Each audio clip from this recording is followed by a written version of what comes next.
The planet called Kravos 9 spun alone at the edge of known space, a world marked red on every map as Class 12 Deathworld.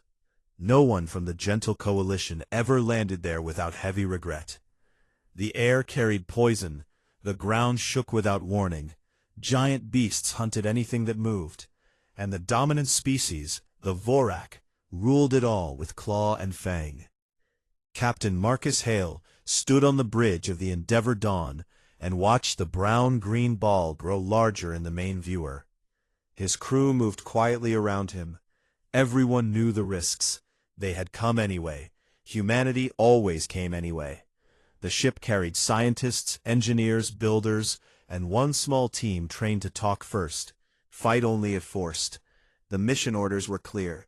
Set up an outpost, study the life forms, learn what could be learned, then leave without making enemies.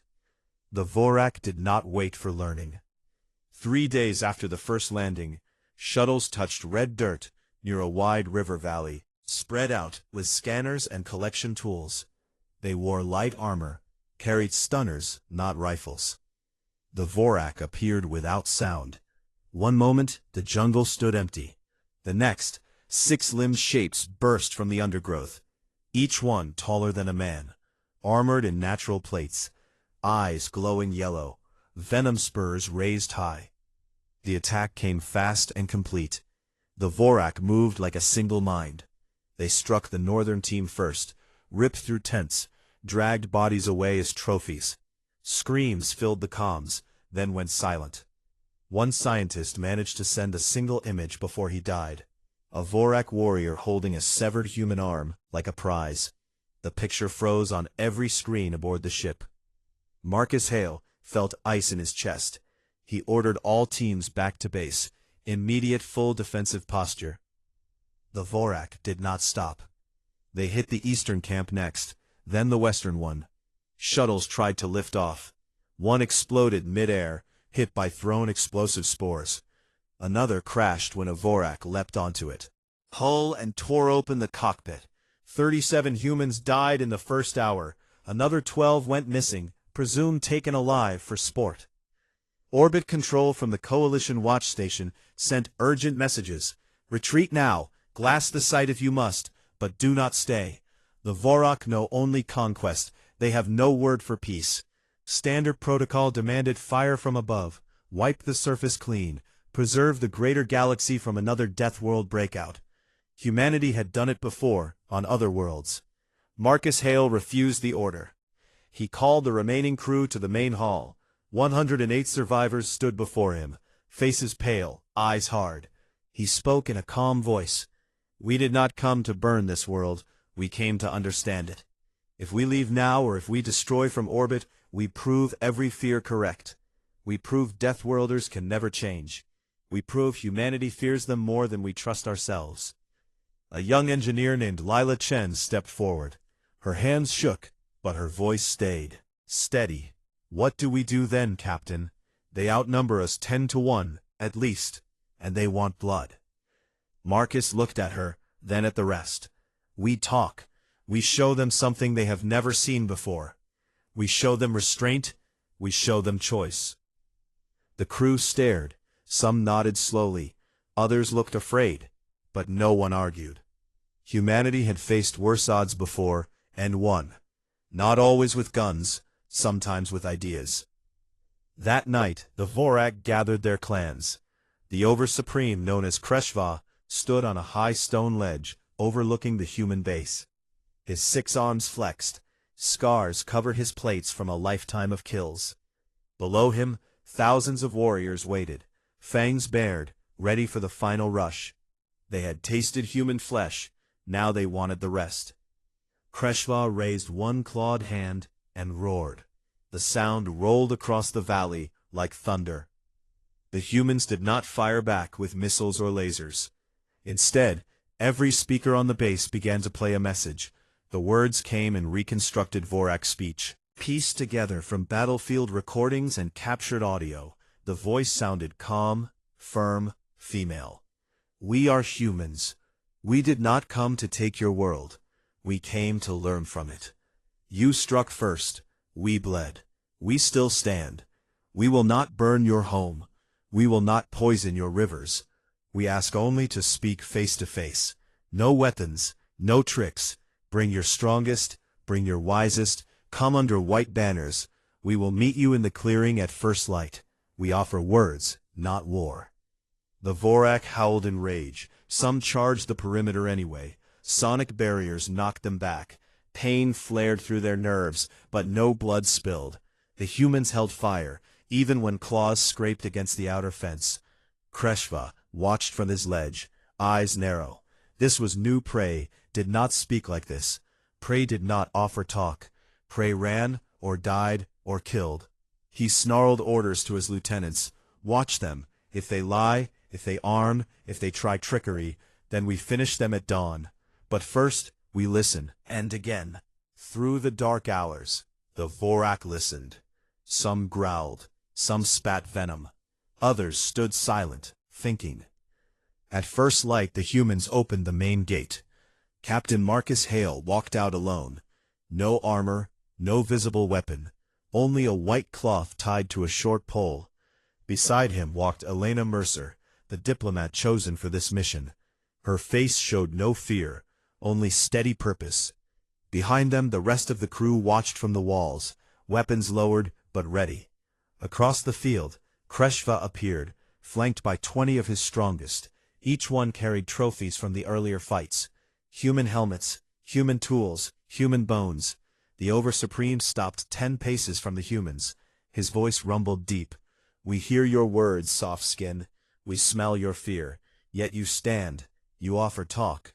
So speak before my warriors lose patience. Elena Mercer raised her head and met his yellow gaze.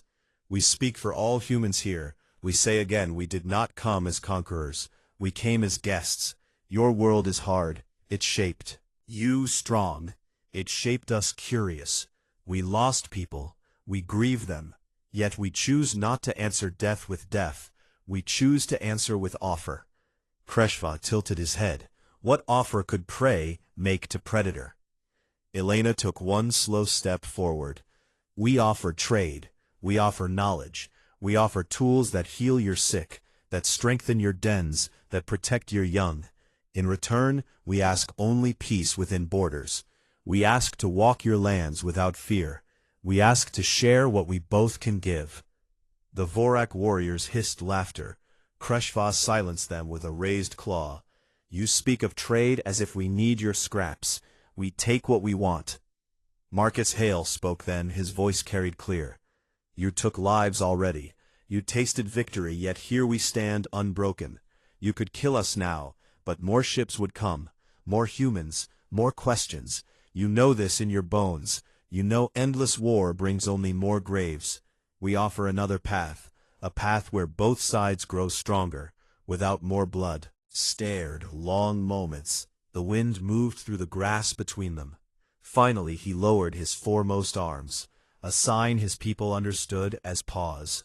We will consider your words. We will test your truth, one cycle of the moons. If you lie, if you arm, if you betray, then we finish what we began. If you speak true, then perhaps we talk more. He turned and walked away. His warriors followed. The humans watched them go. No one cheered. No one relaxed. Everyone knew this was only the start. Back inside the base, Marcus Hale looked at Elena Mercer. That was either the bravest thing I have ever seen, or the most foolish. She gave a small smile. Maybe both, but at least we bought time. Now we prove our words mean something. Outside, the Vorak returned to their dens. Kreshva sat alone on his stone ledge, staring at the human base. Lights glowed in the dark, soft, steady, not like fire, not like blood, like something new, something strange. He did not like the feeling, yet he could not look away. Strike had happened. Humanity had not answered with fire.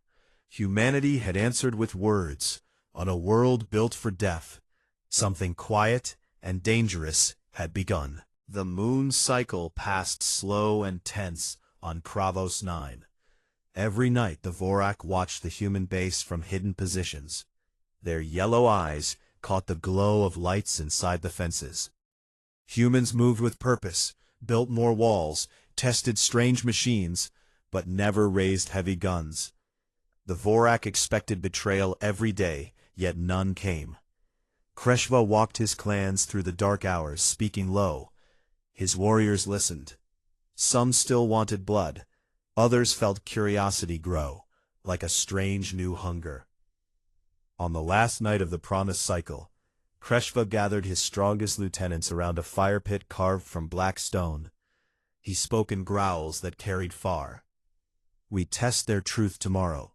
At dawn, we strike hard. No tricks, no pause. If they fight back with fire, we know them for liars. If they hold to words, we see what follows." The lieutenants roared agreement. Claws scraped stone in rhythm. The plan was simple. Overwhelm the outer defenses, drag the soft skins into open ground, force them to show their real strength or die. Dawn broke red and heavy mist clung to the ground. Kreshva led 3,000 warriors forward. They moved silent at first, then broke into thunderous charge. Six-limbed bodies pounded earth. Spore launchers raised. Venom spurs flexed. The roar rose like a living wave, meant to break human courage before the first claw struck. Inside the base, alarms sounded soft, not panicked. Captain Marcus Hale stood on the command deck, his face calm. Elena Mercer beside him watched the screens show the Vorak tide coming fast. Defensive teams took positions. Sonic arrays hummed to life.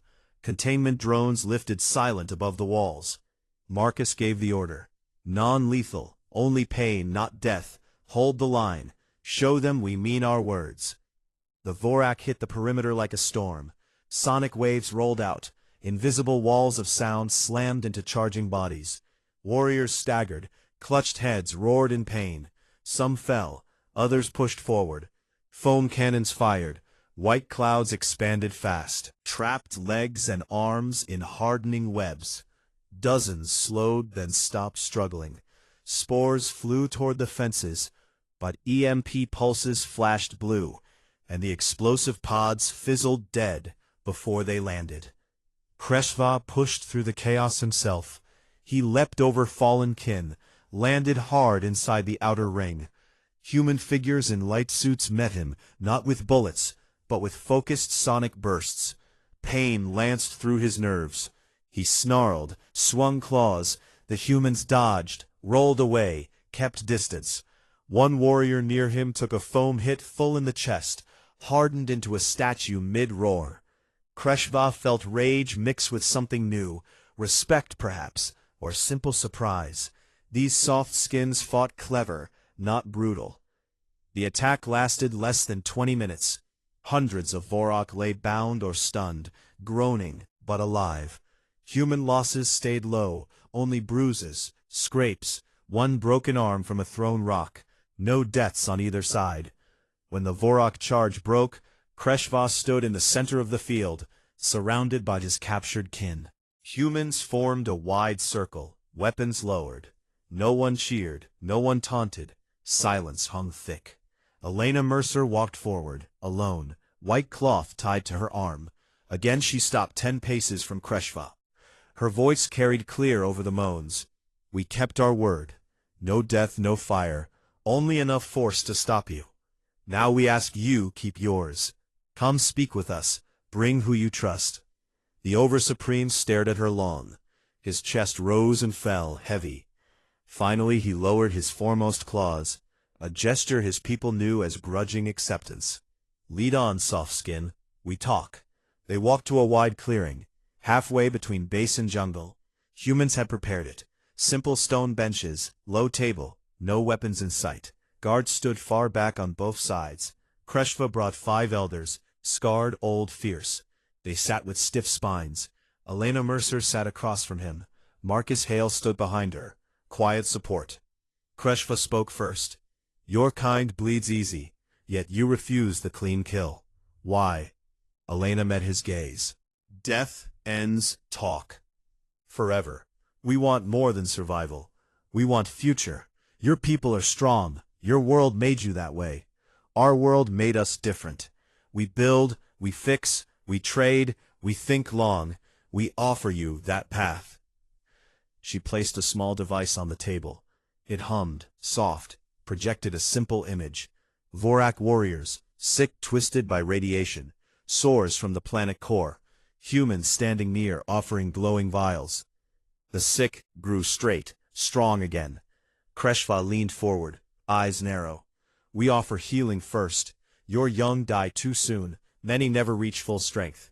We have medicine that stops the rot, repairs the damage. We give it free. No chains, no tribute.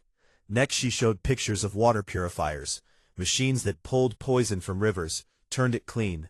Vorak dens built strong with human metals that beasts could not break. Atmospheric scrubbers that cleaned air in closed spaces, let clans live deeper in old poison zones without choking. Kreshla growled low. You think we need your toys? Elena shook her head. We think you deserve better than endless struggle. Your plans fight each other for clean water, for safe ground. We offer tools, so you fight less among yourselves, and grow stronger against the true enemies, the great beasts, the quakes, the poison winds. She paused, then spoke the hardest part. In return, we ask peace. Clear borders. Your lands, yours, ours, small at first. We ask safe paths through your territory for our people, who study, not hunt. We ask trade. Your world holds things we value.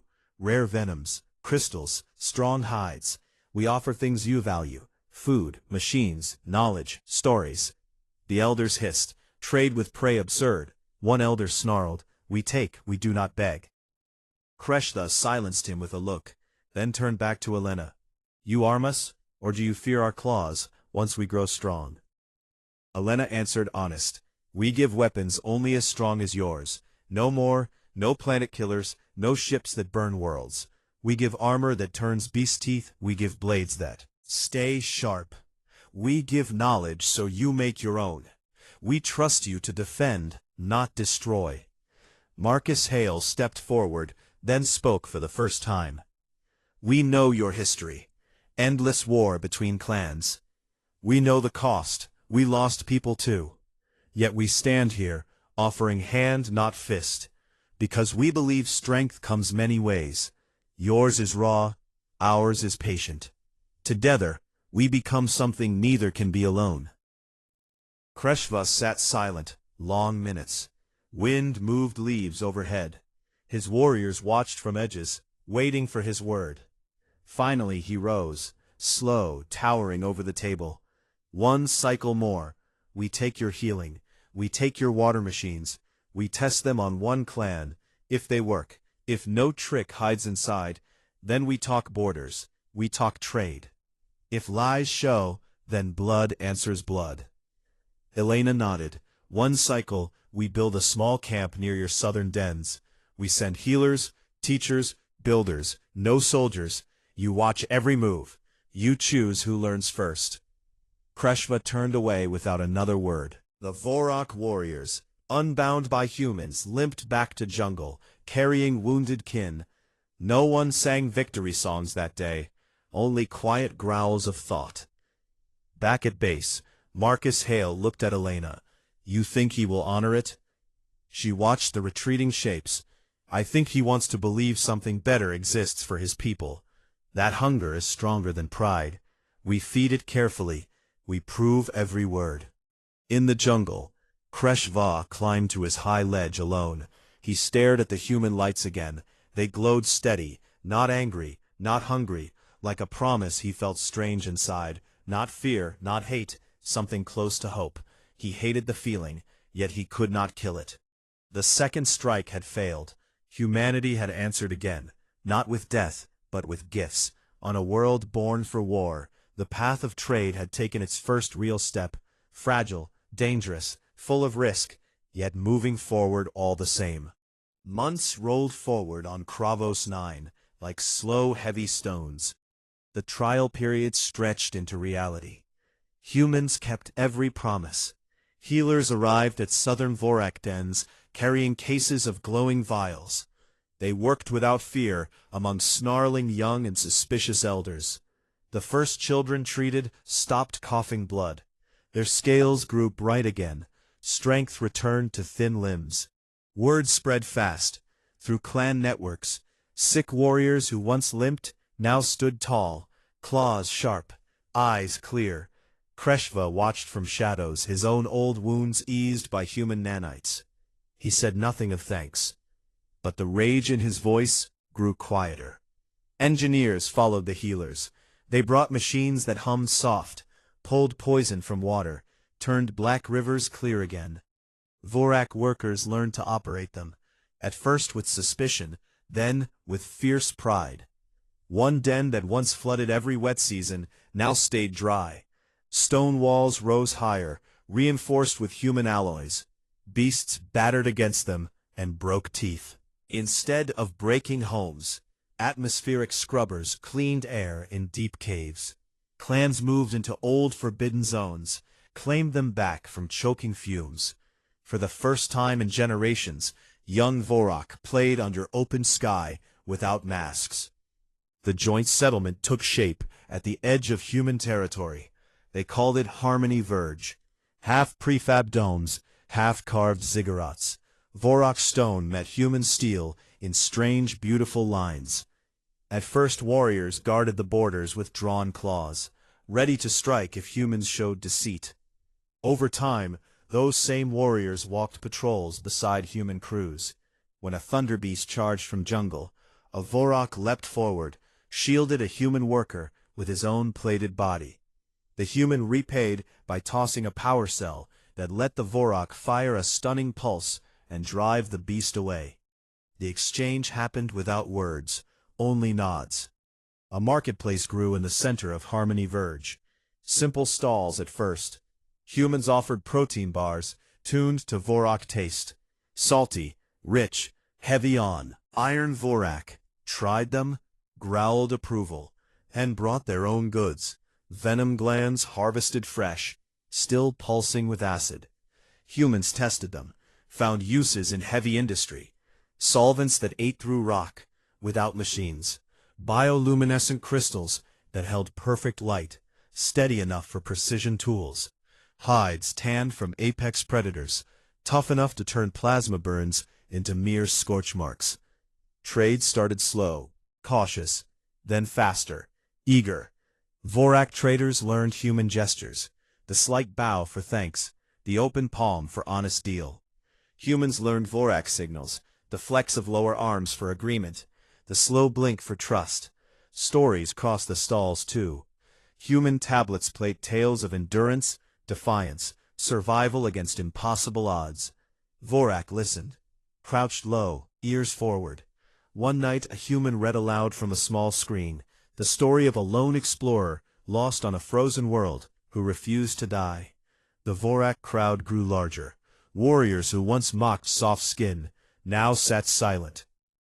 Ended a scarred elder, spoke low. Your kind carries death in stories, yet lives through it. We carry death in flesh, yet stories help us live too. Coalition observers watched from high orbit. Their messages grew sharp. Arming Deathworlders invites disaster. Withdraw now before the quadrant pays the price. Humanity Command answered calm. We give options, not conquest. We arm them to defend homes, not conquer stars. The Vorak grows strong with us, not against us. If fear rules you, then stay afraid. We choose different. Kreshva changed, slowest of all. He walked Harmony Verge at dusk, no longer flanked by full warband. Only two trusted kin at his sides. He stopped at stalls, touched human-forged blades, tested their balance, felt the weight. Perfect balanced, not crude like old clan forges. He spoke to Elena Mercer one evening as lights came on across the settlement. Your gifts make my people lazy, or do they make us wise? Elena stood beside him, looking at the same glowing streets. They make you free. To choose before you fought for water. Now you build for it. Before your young died young, now they grow tall. Before clans bled each other, now they trade, and grow stronger. The choice stays yours. We only open doors. Kreshva rumbled deep in his chest, a sound close to laugh. Perhaps your doors lead to traps, yet my dens fill with healthy young. My warriors argue over goods, not territory. The old blood songs grow quiet. I do not know if I hate the silence or need it. That night, a young Vorak warrior approached the Over-Supreme. He carried a small human music player, earbuds looped around one claw. He offered it without bow. Kreshva took it, listened.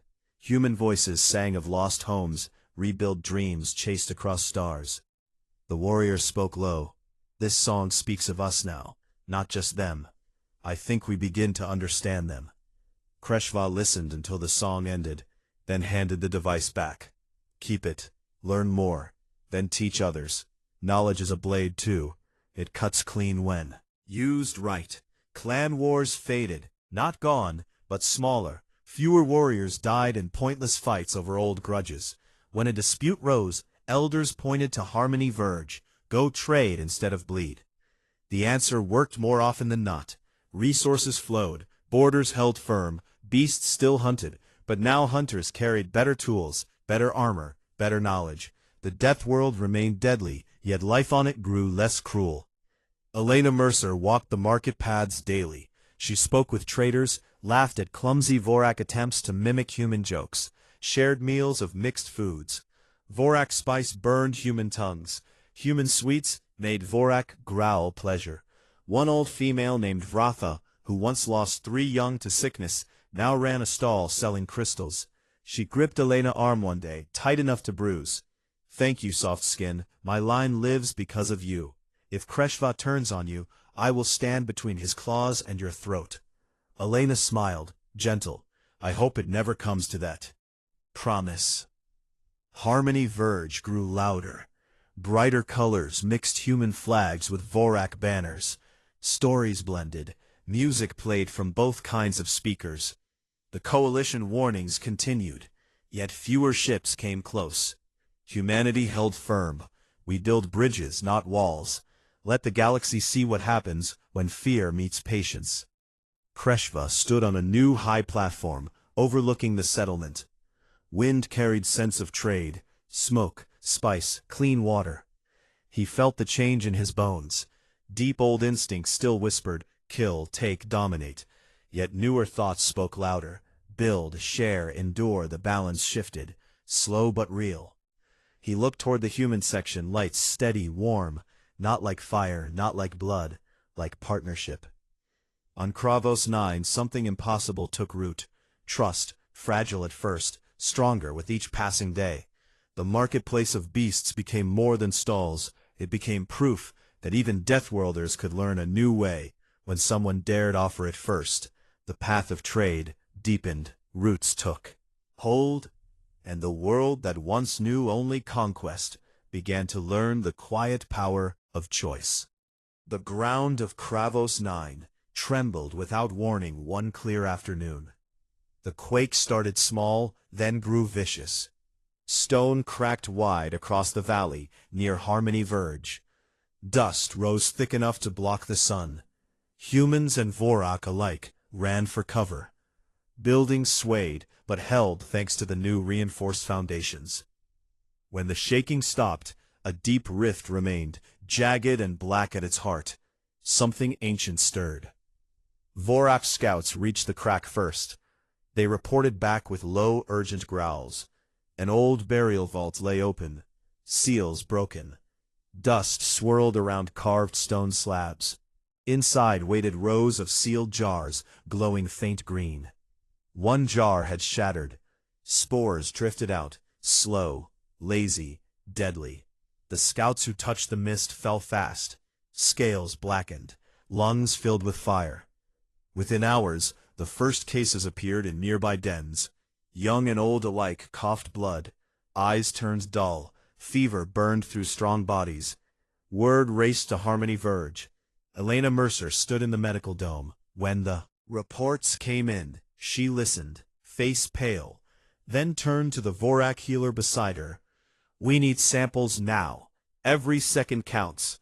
The Vorak nodded, sent runners back to the rift. Humans and Vorak teams formed fast. They wore heavy sealed suits, carried scanners, and containment boxes. The air near the vault smelled wrong, sharp, like old death mixed with acid. Back in the labs, joint teams worked without rest. Human genetic sequencers hummed beside Vorak bioanalyzers that smelled compounds by instinct. They found the truth fast. The plague came from the long-dead rival species, engineered long ago to wipe out Vorak clans. The disease slept in the vault, waited for the right quake to wake it. Now it spread, hungry, voracious. Both humans and Vorak caught it. Humans burned hotter. Vorak rotted from inside. Neither kind had full immunity. Coalition ships appeared in orbit. 3 battlecruisers, heavy weapons, hot. Their commander broadcast wide. "This is Quarantine Breach Protocol Gamma. The surface must be sterilized immediately. All assets evacuate or be considered lost." Humanity Command answered from the Endeavor Dawn. "We do not abandon our people or our allies. Stand down. We handle this on the ground."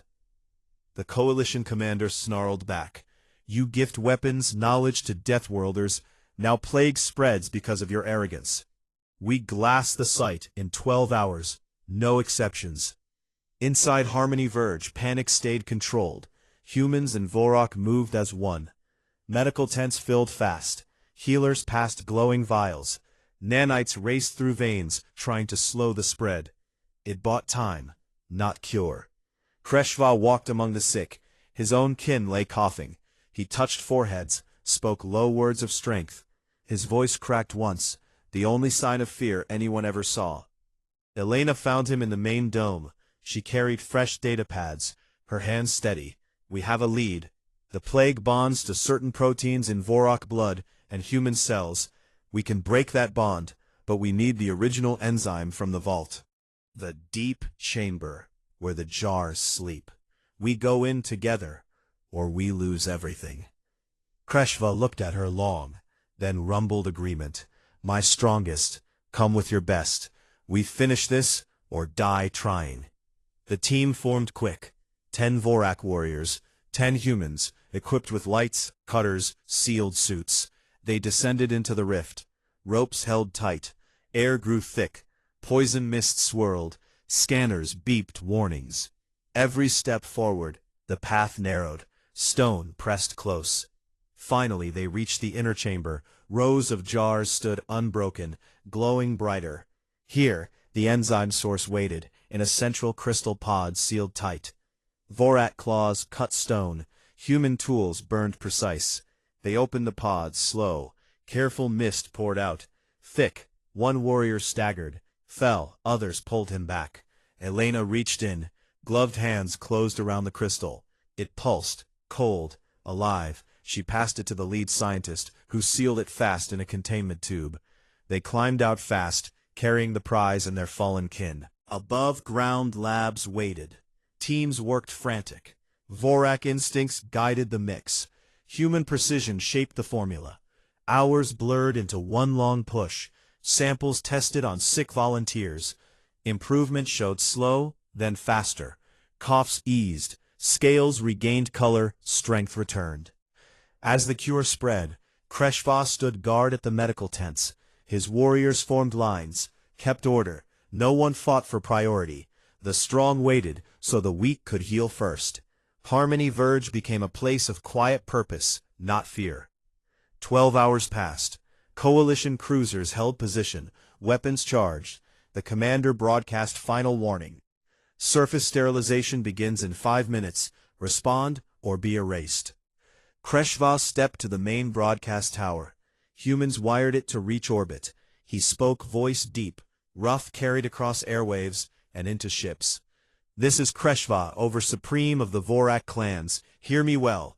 The plague came from our own past, not human trick.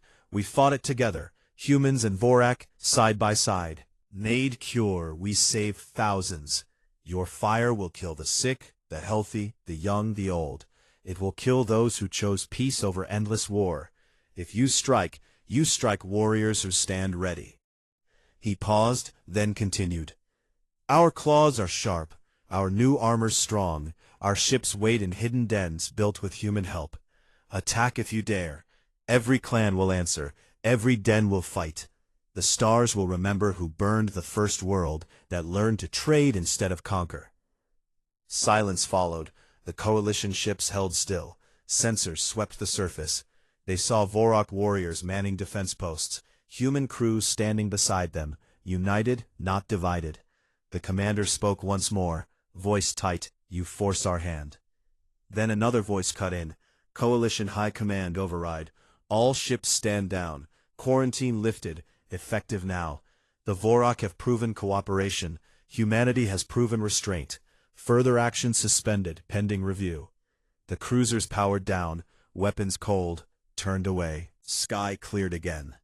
Kreshva lowered the broadcast mic. His warriors roared, not in rage, but in triumph. Humans clapped shoulders, embraced. Vorak gripped arms, careful not to cut the moment. Felt heavy, real. Elena walked to Kreshva. She looked up at him. "You spoke for all of us today. Thank you." He rumbled low. "You gave us reason to speak for more than war. Soft skin, your people stood when others would run. That earns respect deeper than blood." Night fell over Harmony Verge. Lights glowed warmer than before. The sick rose from beds, strength returning. Traders returned to stalls. Voices mixed. Laughter sounded strange yet right on a death world. The test of trust had come hard. It had passed harder still. The bond forged in plague and cure held stronger than stone or steel. Kreshva looked toward the stars, no longer just as places to conquer, but as places where his people might one day walk beside humans, not as prey or predator, but as equals. The path ahead stayed dangerous. The first time it felt shared. The death world had learned something new. Survival alone was not enough. Survival together changed everything. Years passed, quiet and steady on Kravos 9. The world that once wore red quarantine marks on every star map now showed green lines of open trade routes. Vorak freighters lifted from new landing pads built with human help, sturdy frames that shrugged off quakes and storms. The ships carried Deathworld cargo, venom refined into clean industrial acid crystals, cut for perfect lasers, hides processed into armor plates that turned blades and fire. The galaxy paid well for such things, and the Vorak learned fast how to bargain hard. Harmony Verge grew into a true city. Domes stretched into towers, ziggurats rose higher, carved with new patterns that mixed Vorak hunt scenes with human star maps. Streets stayed busy. Traders of both kinds shouted prices, laughed, argued, haggled. Children ran between stalls. Vorak young with bright scales chased human kids who taught them games of tag and simple puzzles. The air smelled of spice from Vorak kitchens, mixed with coffee from human pots. Anymore, at the sight of six-limbed warriors, sharing tables with soft-skinned explorers, it became normal. Kreshva stepped down from over-supreme long ago.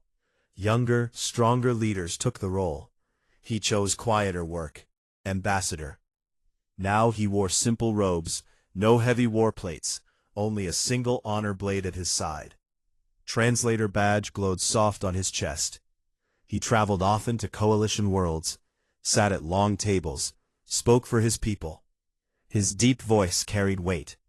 When he spoke, the room listened. No one laughed at Death World diplomats anymore. Elena Mercer rose too, ambassador now. Her hair showed silver lines, her eyes stayed sharp. She sat beside Kreshva at those same tables. They made a strange pair, tall-plated warrior and small determined human. Yet their words matched perfect. When one spoke, the other nodded. When questions came, they answered together, calm, clear. The coalition learned to trust the pair, because they never lied, never bluffed, never backed down from hard truths. On a neutral station, far from Kravos 9, a grand council met to discuss new trade laws. Deathworld goods flooded markets. Some worlds feared the flow, others wanted more. Voices rose loud. Old fears stirred again. One delegate stood, pointed at Kreshva. "You arm predators. You flood us with weapons disguised as tools. Soon they conquer all. Kreshva rose slow. His shadow fell long across the chamber. He spoke low, but every ear caught the words. We do not conquer, we trade. We fought among ourselves, for clean water, for safe dens, for strong young. Now we build, we heal, we grow. Our claws stay sharp, yes, because beasts still hunt, because quakes still come. But we point those claws at threats, not at each other, or at you. Humans showed us another path. We took it, because it made us stronger, not weaker. Accuse us of ambition if you wish, but look first at your own vaults, filled with weapons you never use, because fear keeps you still. Elena Mercer stood beside him. Her voice followed, smooth. Not chains. We asked for peace, not submission. The Vorak answered with trust, not treachery. Look at Kravos 9 today. No quarantine, no glassed zones. Only cities, only ships, only shared profit. Fear made you quarantine, Deathworlds. Trade made them partners. Which path serves the galaxy better? The chamber fell quiet. Delegates looked at datapads, at trade figures, at health reports from Vorak worlds. Sickness rates dropped, lifespans grew, cargo volumes rose, disputes settled with contracts, not blood. Murmurs started, agreements spread slow, then firm. The vote passed. New lanes opened wider. Vorak flags flew beside human ones, on joint ventures. Prof. Back on Kravos 9, the changes showed clearest. Old clan dens turned into towns. Stone walls gained windows. Lights glowed inside. Young Voraks studied human texts, learned math, engineering, stories of distant stars. Elders taught old hunt songs, beside new lessons of negotiation. Balanced the marketplace. At Harmony Verge sprawled wider. Stalls sold everything from fresh venom to recorded human symphonies. Music drifted on the wind. Human guitars played beside Vorak bone drums. Rhythms mixed. Strange, beautiful crowds danced. Sometimes Vorak, sometimes human, sometimes both. One evening, Kreshva walked the outer paths with Elena Mercer. They stopped at a high overlook. The city lights spread below like stars fallen to ground. He rumbled soft. Once I saw only prey here, only targets. Now I see kin, not in blood but in choice. You gave us that. Elena looked up at him. You took it. You could have killed us 100 times. Instead, you listened, you tested, you built. We both chose the hard road, the one with words, not claws. He flexed lower arms, a gesture close to human shrug. Perhaps we both needed the other more than we knew. Your patience, my strength. Together we break old chains. They stood silent long moments. Wind carried sounds of laughter from below, children of two kinds playing under the same sky. Kreshva spoke again. The stars wait no longer. Places to raid, but as places to reach my people dream. Now, not just survive. Elena smiled small. We dream together now. That makes the dreams bigger. Farther out, Vorak captains commanded mixed crews. Human navigators plotted courses beside Vorak gunners, who learned new weapon systems, not to destroy, but to protect trade lanes. Pirates tried once a small fleet ambushed a Vorak freighter. The response came swift. Vorak warriors boarded. Human pilots outmaneuvered the attackers. The pirates fled. Broken messages spread fast. No one raids the Deathworld traders twice. The coalition changed too. Old fears faded, replaced by cautious respect. Ambassadors from gentle worlds visited Kravos 9, walked markets without guards, tasted Vorak food, asked questions, listened to answers. They left with gifts, crates of crystals, vials of refined venom, promises of return visits. Fear turned to curiosity. Curiosity turned to alliance.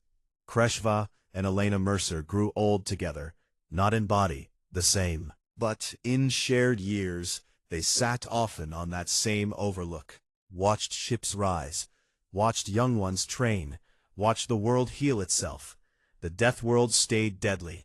Beasts still hunted, quakes still came, poison winds still blew.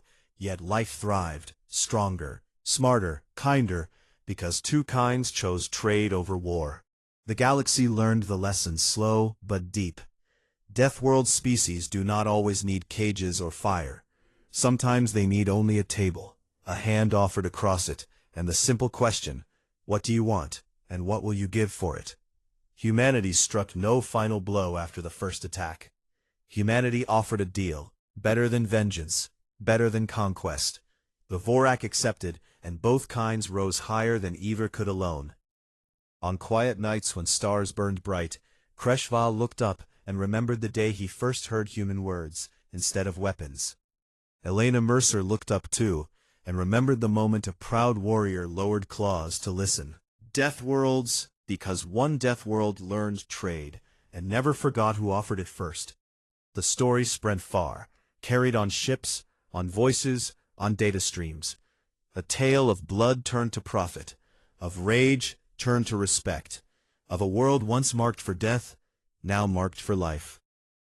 And somewhere in the quiet between stars, the simple truth held firm. The most dangerous weapon was never the strongest claw or the biggest gun. It was always the better deal.